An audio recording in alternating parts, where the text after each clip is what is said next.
sheet because I think the date for final registration was Friday? Saturday. Okay, so it's all been given in, right? So hopefully we'll get to know by Thursday who's attending and who's dropping out or whether there are any new registrations. Okay. All right. Today we have like last class, we had Dutch World. In this class today we have the proverbial good rural doctor. As I told you in the last class, he was an associate of Mother Teresa, and he made it his life's mission to look at the condition of health of villages. And in his own way, he did a lot. He was educated in Belgium. He did his medicine degree there, and then instead of settling back in there, he came back, and instead of practicing in the city, he went into the remote corners of the village and he started there. And today it's become a huge setup. So he will be coming, and as I said, he will come with his students. So apparently they're coming in 2 cars and 1 car broke down. So he's on his way. So he'll be here in a little while. Meanwhile, let me start with this. This is the first presentation. Actually, we will divide you into groups as soon as I have a final attendance sheet, and then you can look at the presentations that you need to prepare. But in the meanwhile, and also what I'll do is, during the course of this week, we are almost there, we'll circulate a list of assignments that you need to do with the NGOs. It's not mandatory that it has to be one of them. But at the same time, it can't be yours, and finding one is always a challenge. So we'll upload a list of about 40 assignments. So that should take care of it, and some assignments might need more than one person. So in a class of 50, 40 assignments should be fine. Okay. So yeah. So therefore, I request you to occupy the back seats so that the guests can come and sit on the front rows. All right. Okay, so basically we won't finish this, but I'll start this and then I'll pause when the gentleman comes in. So part of the importance of the course is this. Although it's not direct, and but we need to understand what are NGOs. How are they important in the development of this country?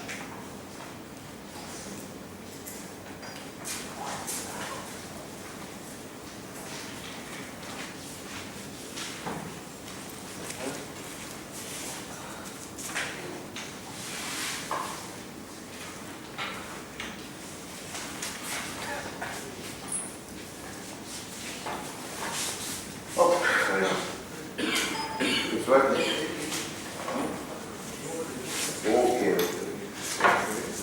So what is an NGO? Very stupid question, I think, but for a first presentation it's important. So basically the full form is a non-governmental organization, which means nothing.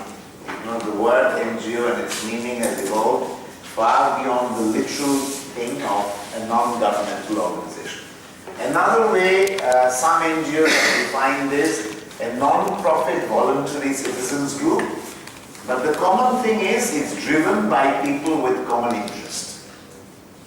Always the same passion guiding it. So that's what, and it's not... so this is the definition the World Bank has provided, and it's not a bad one. It talks about private organizations that pursue activities to relieve suffering, promote the interests of the poor, protect the environment, provide basic social services, or undertake community development. It's a sufficiently broad definition of the meaning. You will all get this on the course web. Meanwhile, the course web is already active. We've uploaded last presentation and the first presentation. So you can log in and you can find this. So the World Bank continues. It says the NGOs are typically value-based organization or values-based organization, whatever you choose to call it. Now this is of course a controversial statement I'm making. This is a definition the World Bank has provided, but in principle NGOs are values-based organizations. But we also know that there are some very corrupt NGOs, some NGOs which are devoted to some political cause, some NGOs that are shady, but in principle, ideally, NGOs are typically values-based organizations. And the other characteristic of NGOs is they depend in whole or in part on charitable donations and voluntary service. So basically, earning traditionally in NGOs is low. And number of people earning a salary is also low.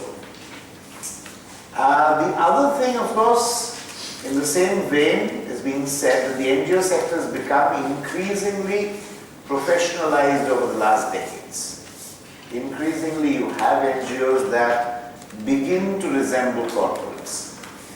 But principles of altruism and voluntarism remain key defining characteristics. Okay, now these are other expressions used for NGOs. One is NPOs or simply not-for-profit organizations. Many people don't call them NGOs, they call them not-for-profit organizations. Then there are voluntary organizations. Voluntary organizations basically mean, some people say we are not NGOs, we're voluntary organizations. Voluntary organizations are organizations by definition that's 99.9% only volunteers. But that's also true of NGOs, so these are interchangeable. Then some are call themselves civil society organizations. Some are called community-based organizations, CBOs.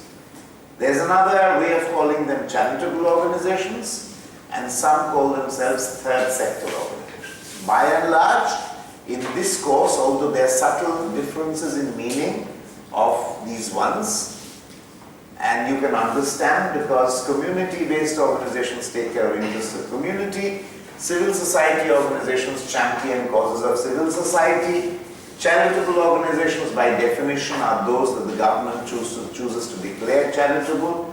Third sector is another very common way, but essentially, as far as this course is concerned, we kind of club them and we call them all NGOs. The people who come and visit you, many of them, when you ask them, are you NGOs? They say, no, we are not NGOs, we are this. So there are subtle differences, so you can probably understand what they are. Okay, now broadly, there are two parts in the evolution of NGOs, in the history of NGOs. One is basically before 1947 when India became independent, and that is a period which is largely characterized by the work of Gandhiji, Mahatma Gandhi, who worked extensively with Khadi and in social welfare. And then there was a period after independence of 23 years, which is essentially born out of this. So, for those who are not Indians, you will see a picture earlier of the party that Gandhi led, which is, with a spinning wheel in the center. So he would spin his own yarn, okay? And that very commonly in India is called khadi. It's cloth, khadi cloth, and you still have khadi industries emporiums. So basically, it was a fashion, it was a way of protest against the colonial rulers to, make your own cloth and then to make clothes out of that cloth. Because otherwise, at that point in time, everything was imported from elsewhere, from England basically. So that was a way of protesting. And in fact, the party flag had the spinning wheel in the center. After independence, and Gandhi died shortly thereafter in 1948, what happened was the government propagated the same philosophy and they set up these khadi emporiums. But over the years, these have just become government outfits, and in many places they are not customer friendly. You go to a khadi emporium, it's poorly stocked. You know, they have nice stuff, but you really have to look. People are not attentive to your needs, but it's very spacious, very big. You can sense that, you know, government has put a lot of money into it. So basically, so this is the first post-independence. This is what NGOs would look like. So the Khadi Industries Emporiums. And basically the stuff was Khadi. Then this is the time when NGOs really began to come into their own. Sorry? She said something. Yes, sorry. I'm just having a question because the NGOs are, say, non-governmental organization, so then there's state. That's what I said. So therefore they were not NGOs in that sense, but you see, basically Khadi was woven by weavers. Gandhi taught it, but there were many weavers. So these are cooperative societies. So basically many weavers put together. The government would retail them, because where would they sell otherwise? So there would be big shops, the Khadi emporiums, where local weavers would give their, you know, produce, and that would be sold from this. So it was a marketing effort of the government. So weaving of the Khadi is not being done by the government.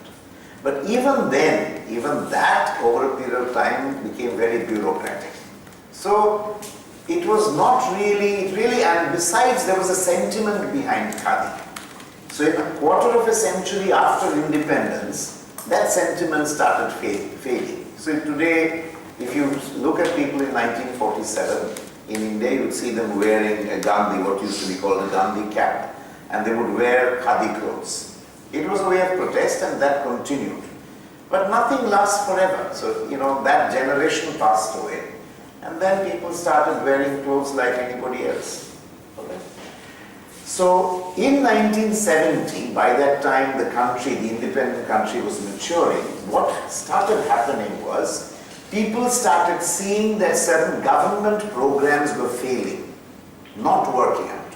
What were the sectors? The sectors were primary health care. It's still failing. Across India, government takes care of health care. It's free, virtually free, in the cities and in the villages. But in the cities, you still have hospitals, even if they're overcrowded. In the villages, there's almost nothing. Zilch, absolutely. Education, the government made a lot of efforts. In bits and pieces it has succeeded, but in large measure it didn't, you know, people started seeing holes, that it was not happening. Vast swathes of the population were not getting educated. Drinking water remained a big problem, the quality of drinking water. It was not treated. Sanitation, small irrigation, for small farmers, if you venture outside the cities, you'll see the land parcels, unlike Europe or America, are very, very small, almost unviable. Until some time back, everything was done by plowing with oxen. You were not using even tractors. So it was not even mechanized. Because it was not viable to actually cultivate for tractors, using tractors in such small parcels of land. Anyway, but this was a problem, so small irrigation. Forest regeneration, tribal development, child labor, pollution control. In these issues, the efforts of government were not found to be adequate. It is in those vacant areas where government was not measuring up to the expectations of people that NGOs really came in. Because either they started doing their own stuff, somewhere they started giving suggestions, which is called advocacy, but basically that is the gap that happened. And they came up in some areas with innovations. And these innovations later helped modify government policies. So essentially this is a path-breaking period, 1970 to 1990, where NGOs either started doing stuff on their own, people started coming together and saying, well, let's not wait for government to do it, let's do it ourselves, or they started giving suggestions which were not heeded because government was saying, well, we know it, and then at some point in time they realized that they didn't know it all. Okay, then in 1990. This is a time of India where India started re-examining itself. This was a time when Rajiv Gandhi, India's probably youngest Prime Minister ever, had taken over, and there was a whiff of fresh air all over the place. And post 1984, that is. So he started giving a fresh look to a lot of stuff, and that spirit of youth really caught on. So let's not say people said that everything is right with us. Let's relook. That's the time also of economic reforms. So it's around the same time. This is something that really started. Government NGO partnership, Geo-NGO partnership. So basically, the NGO focus then started coming more onto self-help groups, microcredit and livelihood. And also their participation ensured better policy formation and, more importantly, better program implementation. You see, when government makes policy here, at least in this country, I mean, they have excellent people, brilliant people, but their ability to relate to ground level issues sometimes is not great, because government officials get transferred. Every 2 years, 3 years, 5 years, they move from one space to another. Whereas an NGO working in one area is dedicated to that area. They understand the issues there, they understand the problems, and particularly in a country which is multi-religious, multi-racial, multi-ethnic, multicultural, multi-food habits, it's important that the local issues are almost as important as so-called national or regional issues. And that's very difficult for government people to come and figure out overnight. It takes 1 or 2 years for them to understand. They barely have some time and then they are transferred. So increasingly, so this partnership really began to take off. Okay. India had a history. Now this is gone, but we had something in India called a planning commission. This is still called relics of Soviet era planning, centralized planning of the government. And we used to have 5-year plans. They no longer exist. The planning commission is abolished. It's now Niti Aayog. But this was a landmark 5-year plan, the 7th 5-year plan, which actually coincides with that period. They made a number of policy statements which are interesting to read. One they said, which is a dramatic statement in a country which didn't know what NGOs really looked like, or there was no formal definition of NGOs. They said NGOs could play a key role in India's socio-economic development. This is, by the way, a government piece of paper from the Planning Commission in the 7th 5-year plan, where they are saying NGOs can play a key role in India's socio-economic development. Till 1985, this was a monopoly of India's public sector. NGOs were not allowed any role in India's socio-economic development. The government recognized it, and in recognizing, they also said that they can contribute. They have something useful to contribute. For them to admit that was already a lot. The second statement they made was NGOs have understanding of socio-cultural economic conditions of the population. Exactly what I told you. Grassroots issues, local issues. An even more dramatic and revolutionary statement made by the plan was NGOs may be the most effective agency for promoting social change at grassroots. So instead of government doing it all, they started thinking, let's make policies and let NGOs implement some of it. Of course, it was not uniform. India is a big country. I think, yes, that's it. Yeah. Now, let's look at facts, certain facts. This is, of course, there are varying figures, but you have NGOs in the millions, okay? So every few hundred Indians, there is an NGO. 73% NGOs have just 1 or less paid staff. That means that's why I told you that voluntary organizations and NGOs in real life, there's hardly much difference. Many NGOs are managed entirely with the help of volunteers. Close to 20 million people in India work in NGOs. That's not a small number. In fact, it could be higher. These are some statistics, it could be higher. Only 15% of them are paid anything. This is West Bengal, this is the state where we are in, and TN is Tamil Nadu, which is Chennai, Madras. Around 1.5 million people each work in West Bengal and Tamil Nadu.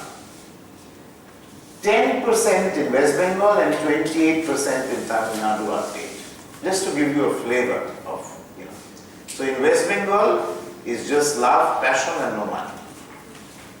6 million people work full-time in NGOs. That means they have no source of income, probably, or a very meager source of income.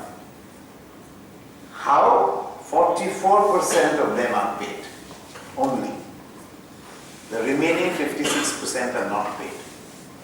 In West Bengal, 1/3 of a million work full-time, 38% are paid. So it's just love and fresh air for a lot of people, as you can see. But they do it, sorry. Okay, what is the typical funding pattern? Corporate and individual local donations, 80%, government, 13%, and foreign, typically, 7%. Lot of total funds from internal generation, some loans, grants and donations. This internal generation is where the entrepreneurship comes in. There are two big issues with NGOs. One is, very often it's not government. Even if there is government or an important donor agency, sometimes it's only for 1 year, so they're not sure whether it will come the next year. So for all those reasons, to have stability in their operations, they need to resort to internal generation. There's a lot of controversies regarding that, because there's a question in NGOs, does that take me away from my cause? Okay, so we'll get to that later. Some typical forms of NGOs, one is, these are now standard, one is advocacy. They basically work, they advise, they campaign on issues or causes. PETA is an NGO which works on advocating the cause of ethical treatment of animals. There are consultancy and research organizations in NGOs. We have a case, you will see Pepsi Basics. Basics is one such NGO which has a very strong consultancy research division. Then they have big NGOs who actually do training and capacity building for other NGOs.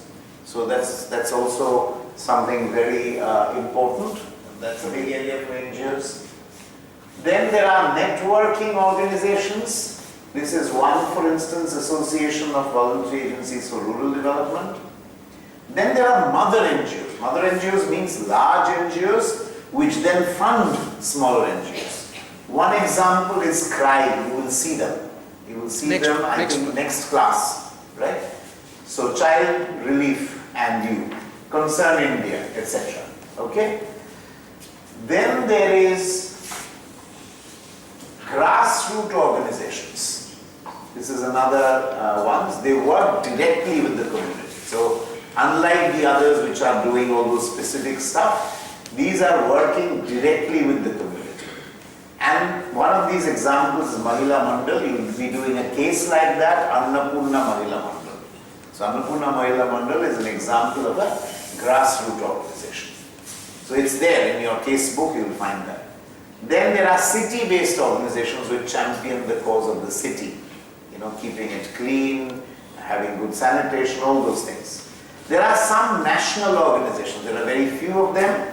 But two of those are, one you will be meeting and one you have a case on. Pratham works on education. International organizations are there. These are very huge. Care India, for instance, there are Oxfam and other people. Then, like mother NGOs, these NGOs receive and disburse grants. Often these grants are from foreign sources. Then there are NGOs that are formed by beneficiary communities. SHG, of course, is there. It's usually a group of 10 plus. That's transforming many parts of India, but particularly rural Andhra Pradesh and rural Tamil Nadu. There are some religious NGOs, right? Temple trusts are a big area in that, but there are others also, religious NGOs. But recently you might have seen there's a big controversy around one temple, very, very famous temple, Balaji temple, where the jewels of that temple have disappeared. So there's always a lot of controversy in many NGOs, but in this is the kind of things disappear, their assets disappear. The causes that NGOs serve, these are the kinds of causes. Education, children, women, health, environment, income generation, disability, old age. Now, what I want to tell you is, in some manner or the other, barring, I think, disaster management, I don't think we are doing any case on disaster management per se, but you will be meeting people who work on that. We will be touching everything in one manner or the other. In the sense that you will be either doing cases, or you'll be meeting people who work in these areas, or both. Okay? So you will then get a flavor of the causes, of the kind of work involved, and you will understand that the world of NGOs, the way it looks like, and what are the models people are adopting, what are they doing, particularly in India. Okay? Now, just a quick understanding of advantages of NGOs over government. Basically, achieving a correct relationship between development process and outcomes. So, reaching the poor, targeting their assistance in chosen groups, obtaining meaningful participation of intended beneficiaries. NGOs do this much better because they have a better understanding of the local situation. Working with people and then choosing the correct form of assistance, not being dominated by resources as the basis of relationship. So basically NGOs start with knowing people and then get to how do I fund it. Government starts with funds and then goes looking who do I give it to. So it's a very different approach. NGOs are far more flexible and responsive to the needs of people. NGOs work with and strengthen local institutions. They achieve outcomes at less cost. That's one very important thing. Government doesn't need to do that, and government usually doesn't do it. But NGOs try to get, as they say, more bang for the buck. However, having said that NGOs have certain advantages in terms of implementing programs at local or grassroots level, the state, that means the government and NGOs need each other. How? When the government has a positive social agenda which resonates with the NGOs, there's possibility of a strong collaborative relationship. However, no, don't write. Please come. I'm just finishing something, Doctor. Jealousies and mistrust between governments are often deep-rooted. This is something, unfortunately, which plagues the relationship. Governments have fear that NGOs will erode their political power, because remember, many NGOs have people with strong passions and, of course, political inclinations. And NGOs also mistrust the motivations of government. With increasing demands on state by citizens, however, state can no longer be seen as a sole provider of goods and services. Support and interest in NGOs has grown as a result of the failure by state agencies to deliver services. So, therefore, there is a need. So, what is the NGO-state relation? The role of the state becomes more of an enabler rather than ideally a provider of services. In their informing role, NGOs are seen as agents of advocacy and contribute immensely to policy dialogue.